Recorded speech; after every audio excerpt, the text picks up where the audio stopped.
हरे कृष्णा, राधे राधे। कैसे हैं आप सब लोग? आई होप कि आप लोग बहुत अच्छे होंगे। ठाकुर जी और ठकुराइन जी की कृपा आप पे सदैव बरसती रहे और ठाकुर जी का आशीर्वाद हम सब पे बना रहे।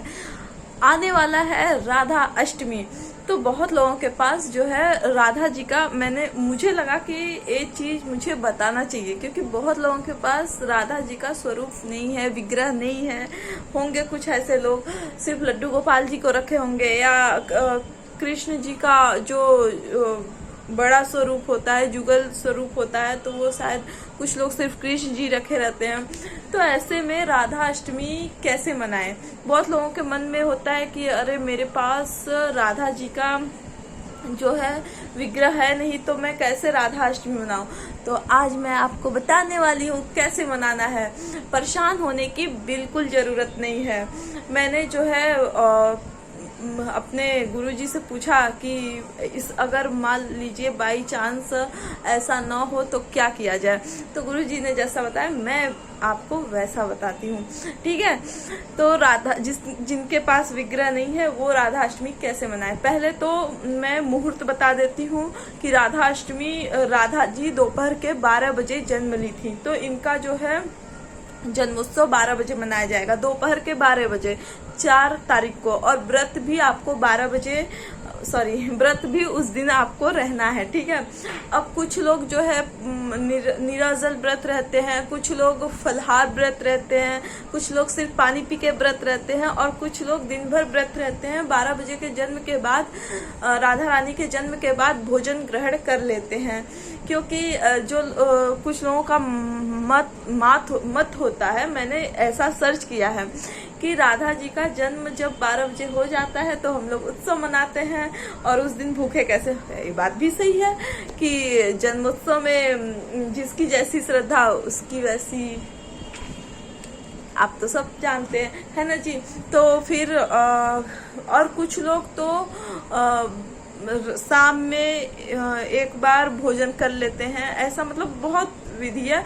मैं क्या करती हूँ, मैं जो है दिन भर हम लोग फास्ट रहेंगे उस दिन। शाम को, रात को जब चंद्रमा निकलते हैं ना, तारे और चंद्रमा, तो उन्हें जल देते हैं। उसके बाद हम लोग भोजन करते हैं। मैं नहीं कहूंगी कि मैं भोजन नहीं करते, हाँ भोजन करते हैं, ठीक है। तो फिर और राधा अष्टमी व्रत का जो राधा अष्टमी का जो स्नान है, कृष्ण जी जब कृष्ण जन्माष्टमी के दिन सिर्फ कृष्ण जी का ही स्नान होता है पंचामृत से। मतलब ऐसा नहीं है कि राधा जी का नहीं होता है, जो लोग राधा जी रखे हैं वो नहीं कर सकते, ऐसा कुछ नहीं है।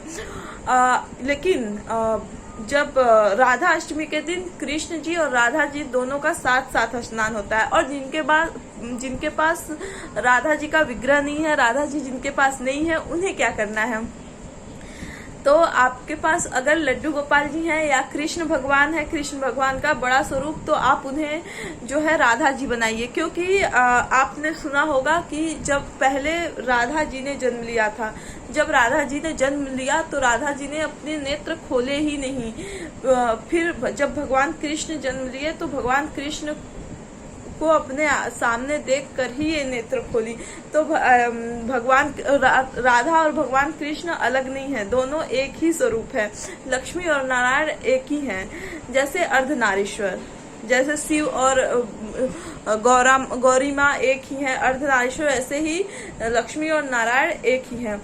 भगवान श्री हरि का आधा भाग श्री लक्ष्मी है और आधा भाग भगवान श्री हरि है। ये दोनों मिलके हम बने हैं, दो अलग अलग से हम बने हैं। तो आप जो है जिनके पास नहीं है वे जो है लड्डू गोपाल जी को राधा रानी बनाएं, उन्हें चुनरी ओढ़ाएं, उन्हें बिंदी लगाएं, उनके खूब ढेर सारे श्रृंगार करें जैसे राधा रानी का करते हैं। आपके पास जो भी अवेलेबल है आप उस हिसाब से करें। मैं ऐसा नहीं कहती हूँ कि आप जो है बहुत ज्यादा आपके पास ना हो तो भी परेशान होने की बिल्कुल जरूरत नहीं है, ठीक है। और उनकी चोटियां बनाए, लड्डू गोपाल जी की चोटियां। अगर चोटी नहीं है तो आप सुई, जो डोरा आता है ना, सुई धागा जो आता है, उस धागे का चोटी बना के आप आराम से लड्डू गोपाल जी को लगा सकते हैं। और मैंने बता दिया, लड्डू गोपाल जी को उस दिन राधा रानी बनाए, पूरा मतलब राधा रानी जैसा ही उनके साथ उस दिन व्यवहार करे। समझ लीजिए कि वो आपकी छोटी सी लाडली सी बच्ची है, ठीक है। और उनको स्नान कब कराना है? 4:55 पे मुहूर्त लग रहा है स्नान कराने का। ब्रह्म मुहूर्त में एक बार स्नान करा देना है पंचामृत से, मतलब पंचामृत अभिषेक करा देनी है। तो आप भोर में उठिए, 4:55 पे है, लेकिन आप 5 बजे तक राधा रानी जी को, जिसके पास लड्डू गोपाल हैं, वो जो है उन्हीं को पंचामृत अभिषेक कराएंगे। और जिनके पास दोनों जन का मतलब बाल राधा रानी और लड्डू गोपाल या भगवान श्री कृष्ण और राधा रानी का विग्रह है बड़े स्वरूप वाला, तो उन्हें भी जैसे वो जहाँ भी आप स्नान कराते हैं, आपका स्नान का जो भी है, आप उनमें दोनों को साथ रखिए और दोनों को एक साथ अभिषेक कराना है, ठीक है जी। 4:55 पे है मुहूर्त, आप 5 बजे से कराइए, क्योंकि 4:55 पे है तो 5 ही ले लीजिए, तो 5 बजे से कराइए। और एक दूसरा स्नान आपको कब कराना है? 12 बजे दोपहर में इनका जो है लाडो का जन्म हो जाता है, ठीक है। तो आपको एक स्नान 11 या 11:30 के बीच में कराना है। ये भी पंचामृत अभिषेक से ही कराना है। मिश्री पाउडर से कराइए, घी से कराइए और दही से कराइए, दूध से कराइए, और सारे पंचामृत बना लीजिए जिसमें सारे फ्रूट मिला लीजिए। मतलब आपके ऊपर है, आप जितने तरह से स्नान कराना चाह रहे हैं अपने भक्ति के अनुसार आप कराइए। और कुछ लोगों को अगर कोई शंका है तो आप मेरे को देखो, मैं सोच के चलती हूँ कि मैं ये बता दूंगी किसी को प्रॉब्लम ना हो, लेकिन मैं भूल भी जाती हूँ। अगर कोई शंका है, आपकी कोई प्रश्न है, तो आप कमेंट कर देना, मैं कोशिश करूंगी कि आपकी शंका को दूर कर दूं, ठीक है। और क्या था? हाँ, इतना ही था। और 12 बजे तक जन्म हो जाता है, तो 12 बजे इनकी आरती, जैसे भगवान कृष्ण का जन्म हुआ है वैसे जो है इनकी भी आरती वगैरह। और आपको तो पता है लाडली अन्नपूर्णा है, इनको पकवान बनाना और भगवान कृष्ण को खिलाना बहुत प्रिय था। तो ये हमेशा हर दिन भगवान कृष्ण को अलग अलग पकवान बनाती थी। तो आपको क्या करना है कि लाडली जी को आपके अनुसार, मैं ये नहीं कह सकती कि आपको ये बनाना है वो बनाना है, ना जी, परेशान होने की बिल्कुल जरूरत नहीं। भगवान जानता है हमारे हृदय को, और भगवान हमारा मालिक है, हमारे घर का सरकार है, तो उसको सब कुछ पता है। तो आप अपने अनुसार, अपने स्वास्थ्य के अकॉर्डिंग, अपने बजट के अकॉर्डिंग, अपने अकॉर्डिंग आप, लेकिन प्रेम से जो भी बनता बने वो भगवान श्री कृष्ण और लाडो रानी के लिए, लाडली जू के लिए आप करिए और बनाइए, ठीक है। और जिनके पास लड्डू गोपाल हैं, आप उन्हीं को राधा रानी बना के ढेर सारे भोग लगाइए, पकवान खिलाइए, खूब खिलाइए, ठीक है। और 12 बजे के बाद, हाँ, अगर आपको जो जिनके स्वास्थ्य गड़बड़ है वो 12 बजे के बाद खाना पीना खा लेगा, क्योंकि दोपहर में है तो कोई दिक्कत नहीं है, ठीक है जी। आराम से खा पी सकते हो, कोई भी दिक्कत नहीं है।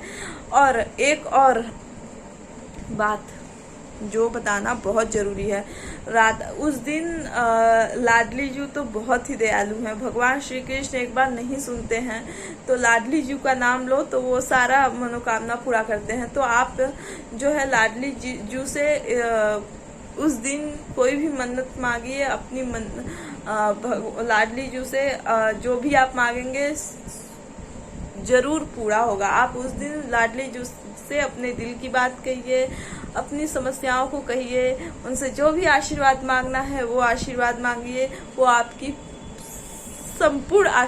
संपूर्ण कामनाओं को पूर्ण करेंगी। लेकिन हाँ, आशीर्वाद ऐसा हो जो आपके हित में हो।